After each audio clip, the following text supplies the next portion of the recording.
This season of the National Football League, the referees are out of control. And then a flag. Oh my God, no. Oh, that's a brutal pass. They are ruining the game. There was a time when the referees gave 3 points to a team. Just look at this. The referee was literally in the play, so already knew that guy was crazy. They resolved it and threw to Flores. Jackson goes toward the end zone, and I think Jackson slipped on the referee. They're going to throw a flag for intentional grounding. Everything is happening, and man, he tripped right in front of Mar. So not only did he cause him a fall in the end zone, but it also resulted in a safety, meaning 2 free points for the other team for no reason. But what is even crazier is the time the referees called something that didn't even happen. Now, I wouldn't normally tell you to look at another man's feet, but as you can see, Amari Cooper was clearly in bounds, and the referee was right next to the play looking directly at it. I mean, there's no way. A bad call could happen here, right? Watson on 2nd and 9 throws a high pass, and it is caught. Cooper gets away, and it looks like the officials are going to call him out of bounds right after the catch. They called it out of bounds, even though his foot was a foot from the line. Even Amari knew they robbed him of that play. They definitely didn't rob a touchdown. Yes, I didn't go out of bounds.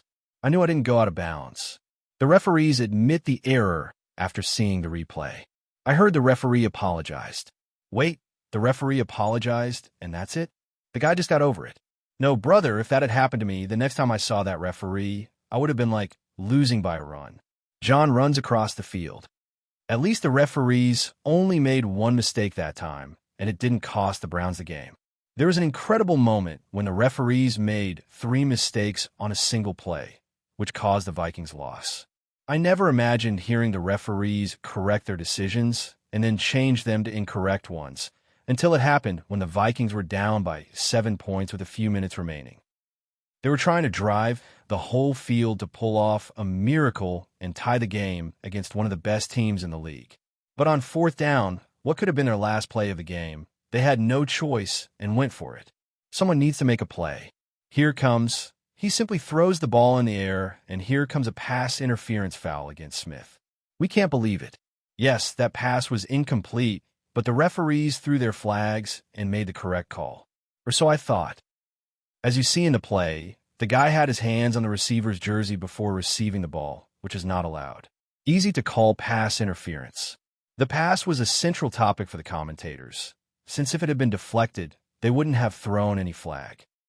But since it wasn't, and also that they could have thrown even more flags because the Chiefs should have been penalized for illegal hands to the face, and because one of their players took his helmet off during the play, which should have been penalized as unsportsmanlike conduct, there's no way the referees could change their mind and pick up the flag, right?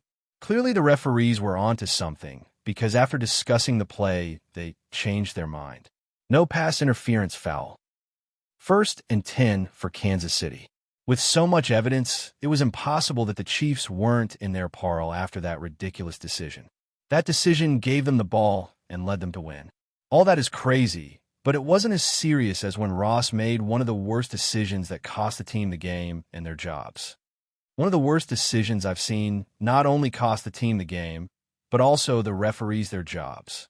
With little time left, the Lions scored a touchdown and were within 1 point. But instead of simply trying to tie the game, which was what everyone, including the referees, expected them to do, the Lions lined up for a surprise play to try to win with a 2-point conversion. Trick play, end zone. There it is. Incredible. 2-point conversion is good. The Lions were excited and the fans stunned.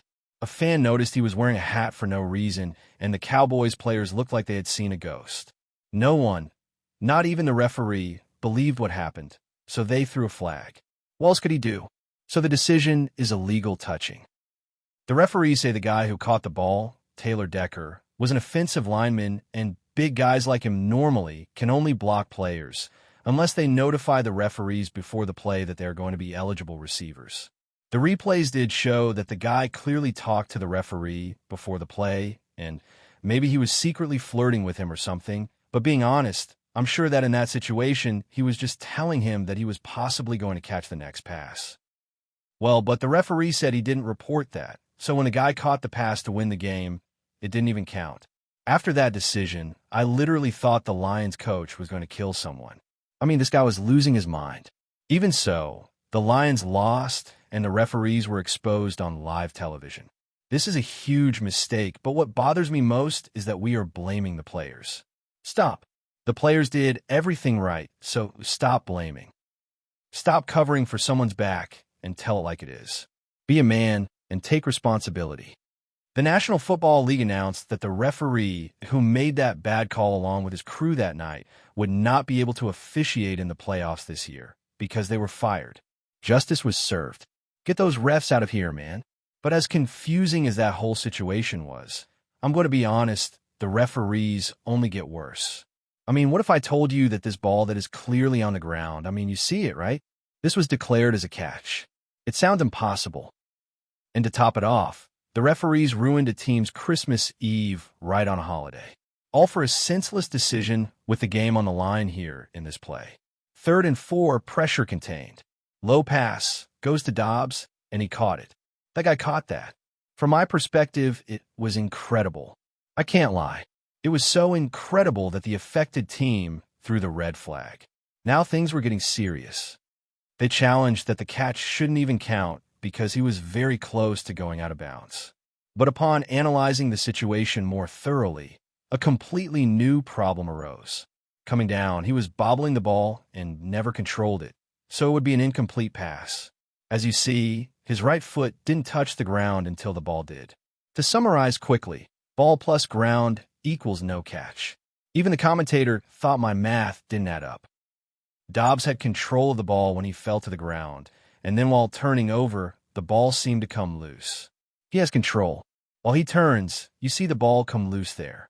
To me, that is part of the catch process, and it looks incomplete.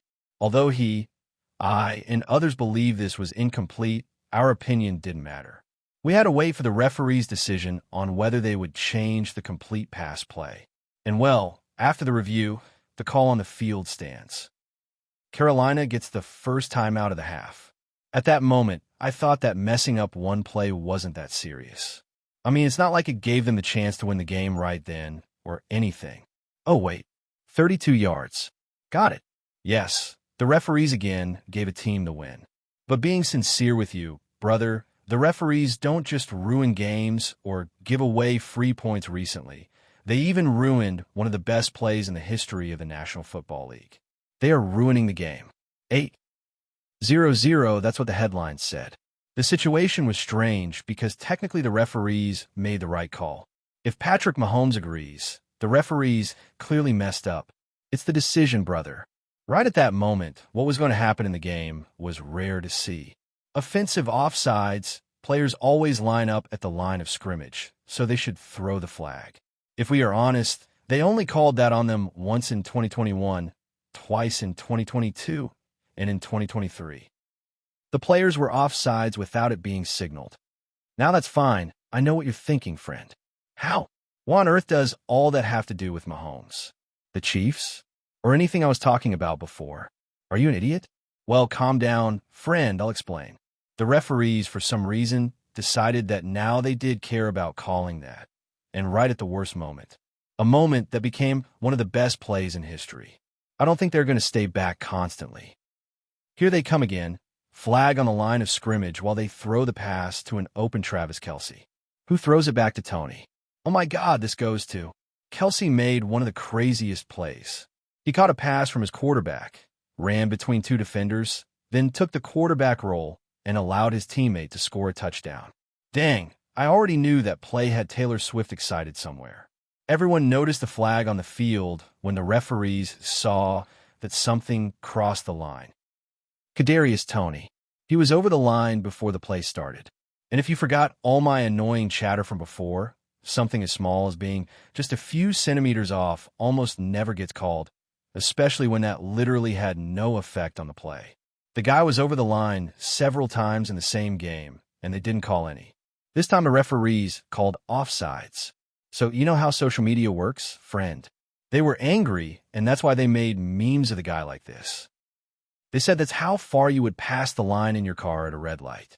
And they even said this was Kadarius, turning to look at Mahomes when he was offsides. Oh my God, brother. Speaking of Mahomes, He was so angry that he slammed his helmet and yelled at the referees after the game. He explained that considering the legendary play, it should be in the Hall of Fame. Take away the greatness of something like that. I mean, it's the call, brother, right at that moment. It's not even about me.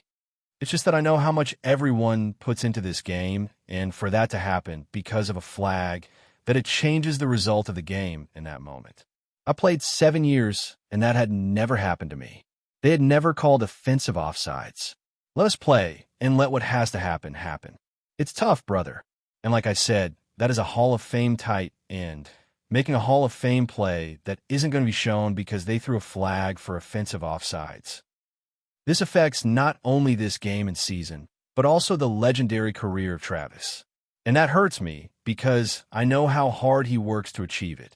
And sincerely, brother, Kermit the Frog was right. That play was great, but sometimes plays aren't great. Like when this happened, or a player went straight to his teammate's buttocks. Even someone made a horrible play. Darwin's fans are trying to assassinate him. So, how can you listen to everything in this video and not click? Hey, if you click this, you're going to have good luck this month. I promise you. Click. Yeah.